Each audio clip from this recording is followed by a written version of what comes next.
actually pretty decent. Got this Lakeland-Larsen here. Right up to the 2. This also has the door hold toggle switch.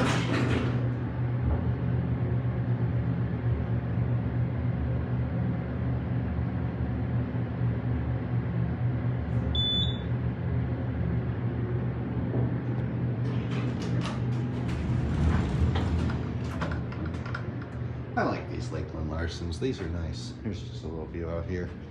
Very basic elevator, you see, but it's a nice one nonetheless. All right, back down. That must be like the old logo for the hospital.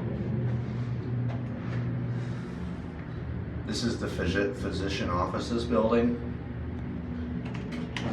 Actually, we'll test that. That doesn't do shit.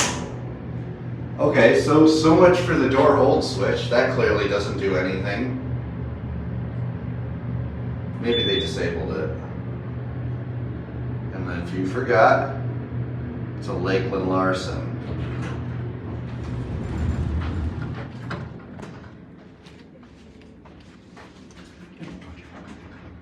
There it goes.